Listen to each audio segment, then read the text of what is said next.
15 अगस्त के पर्व पर अगर शहीद सरदार भगत सिंह जी आज हमारे बीच में होते तो आज पुलिस की इतनी खराब छवि को देखकर यकीनन सिर्फ पुलिस सुधार पर ही बात कर रहे होते। क्योंकि जब हमारे देश के नौजवान और लोग आजादी पाने के लिए लड़ रहे थे तब अंग्रेजों के नीचे काम करने वाले पुलिसकर्मी ही हमें बेरहमी से मार रहे थे। सरदार भगत सिंह जी पुलिस सुधार पर ही बात कर रहे होते क्योंकि अप्रैल 1919 के जिस खूनी जलियांवाला बाग घटना ने सरदार भगत सिंह जी के जीवन पर गहरा सदमा और असर डाला, उस घटना को भी अंग्रेजों के अंडर काम करने वाले पुलिस के ही कुछ सिपाहियों ने नाजायज हुक्मों की पालना करके अंजाम दिया था। यकीनन सरदार भगत सिंह जी पुलिस सुधार पर ही बात कर रहे होते क्योंकि 30 अक्टूबर 1928 को लाहौर में पूरी तरह से अंग्रेजों के खिलाफ शांतिपूर्ण विरोध प्रदर्शन का नेतृत्व करते हुए लाला लाजपत राय पुलिस कर्मियों के बर्बर लाठीचार्ज में बुरी तरह से घायल हुए थे, जिस वजह से बाद में उनकी मृत्यु हो गई थी। साल 1930 में लिखे अपने निबंध मैं नास्तिक क्यों हूं में उन्होंने बताया था कि कैसे अंग्रेजों ने बंदूक और गोलियों, पुलिस और मिलिशिया के दम पर भारत में ब्रिटिश शासन को बनाए रखा, लेकिन कहीं भी ऐसा कोई उल्लेख नहीं है कि सरदार भगत सिंह जी सिपाहियों के खिलाफ हों। वह हरदम तब के वरिष्ठ पुलिस अधिकारियों को ही बुरे बर्ताव के लिए जिम्मेवार मानते थे और पुलिस में तब भी सुधार चाहते थे। वह लोगों को समझाते कि सब सरकारी संस्थाएं एक तरफ है और पुलिस विभाग एक तरफ, परंतु तुमने पुलिस के सिपाहियों और हवलदारों को नजरअंदाज करके उन्हें सम्मान नहीं दिया।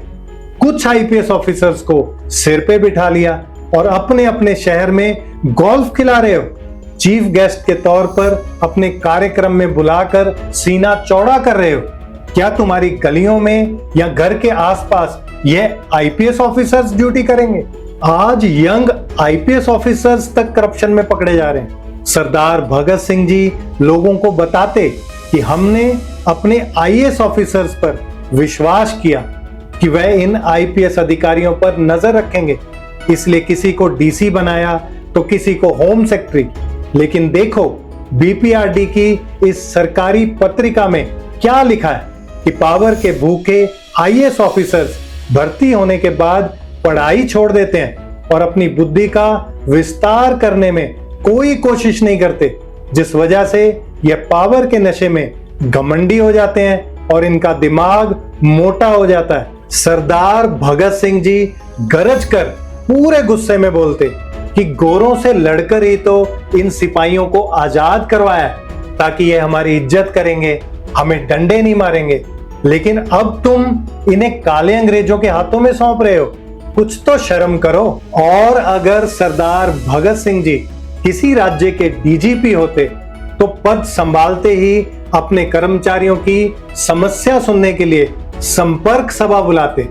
उन्हें यह भी बिल्कुल पता होता कि सिपाही और हवलदार अपने कुछ सीनियर ऑफिसर्स के डर से सच नहीं बोलेंगे, इसलिए संपर्क सभा मीटिंग हॉल में डीजीपी सरदार भगत सिंह जी सिपाही और हवलदारों को अलग से सुनते और सिर्फ उन आईपीएस और अधिकारियों को बुलाते जिनकी छवि अपने छोटे कर्मचारियों में अच्छी होती और बाकी आईपीएस ऑफिसर्स और अधिकारियों को मीटिंग हॉल से बाहर बैठने के लिए बोलते और फिर वह अपने छोटे कर्मचारियों को एक साथ अपने सामने बिठाकर जोश भरा भाषण देते ताकि इतने सालों से दिमाग में बैठा अनुशासन का डर बाहर निकल पाता।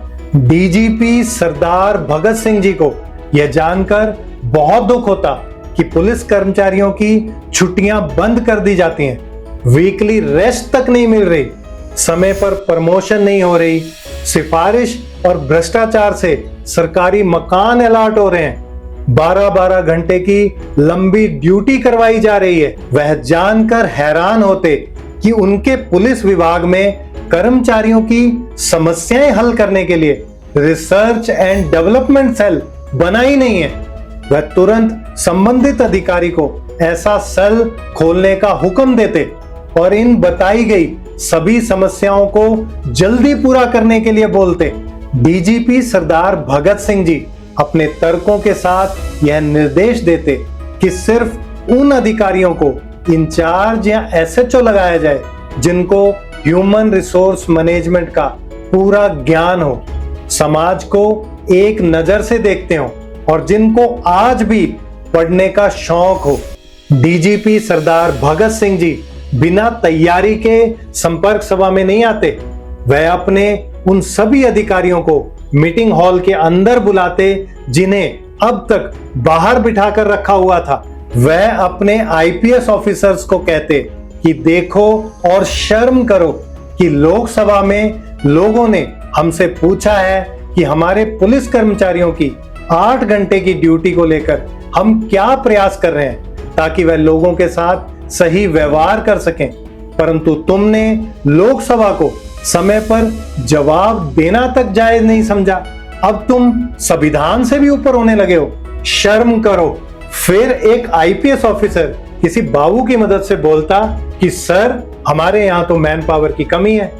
तब डीजीपी साहब एकदम बोलते, मैं सारा रिकॉर्ड देखकर आया हूं कि किस अधिकारी के घर में कितने कर्मचारी काम कर रहे हैं, कितने कर्मचारी गायब हैं। फिर उदाहरण के साथ डीजीपी साहब कहते कि जब किरण बेदी जैसी आईपीएस आती हैं तब 8 घंटे की ड्यूटी और वीकली रेस्ट कैसे मिलने लग जाती है।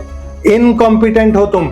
जाओ आईपीएस किरण बेदी पर लिखी किताब आई डेयर पढ़कर आओ। उसके चैप्टर 29 के पेज नंबर 246 में तुम्हें सब समझ आ जाएगा कि कैसे इनकॉम्पिटेंट आईपीएस ऑफिसर के आने पर पूरा सिस्टम खराब हो जाता है। फिर डीजीपी सरदार भगत सिंह जी अपने रीडर की तरफ इशारा करके बोलते कि मेरी तरफ से एक ऑर्डर निकालो कि जिस भी आईपीएस के अंडर मेरे सिपाहियों और हवलदारों द्वारा बताई गई समस्याएं नजर आई, वह आईपीएस खुद ही अपने आप अपनी एपीआर में इनकॉम्पिटेंट लिखकर भेजेगा। तुम्हें सिस्टम पर बोझ बनने के लिए भर्ती नहीं किया गया है। जो चारों तरफ सन्नाटा देखकर जो होना ही था, डीजीपी सरदार भगत सिंह जी एकदम बोलते कि तुम में से वह कौन है जो अपनी गाड़ियों के दरवाजे भी सिपाहियों से खुलवाते हैं। क्या हमने आजादी तुम्हें राजा महाराजा बनाने के लिए ली है? तुम भी सिपाहियों की तरह लोगों के सेवक हो। डीजीपी सरदार भगत सिंह को उस समय और भी बुरा लगता जब उन्हें यह पता चलता कि आजाद हुए भारत की पुलिस में कुछ पुलिसकर्मी काले अंग्रेज बनकर गालियां देने के आदी हैं, और वह तब और परेशान हो जाते जब उनको पता चलता कि कुछ महिला पुलिसकर्मी भी गालियां देने की बीमारी से पीड़ित हैं। वह तुरंत अपने विश्वस्त आईपीएस अधिकारी को ऐसे बुरे बर्ताव करने वाले पुलिस कर्मियों की काली लिस्ट बनाने को कहते ताकि उनको पब्लिक डीलिंग वाली जगहों से दूर रखवाकर पीपल फ्रेंडली पुलिस बनाने का सपना साकार करवाते। अपने अनुभव साझा करते हुए डीजीपी साहब बताते कि संसद में बम फेंकना उस समय की जरूरत थी, परंतु लाहौर जेल की लाइब्रेरी में पढ़ी पुस्तकों से उन्हें यह यकीन हुआ कि व्यवस्था में सुधार कलम से भी लाया जा सकता है। और फिर वह आगे बढ़कर सभी सिपाहियों को अनुशासन में रहकर व्यवस्था में सुधार के लिए प्रेरणा देते ताकि वह नफरत का शिकार ना होकर लोगों के दिलों में राज करें।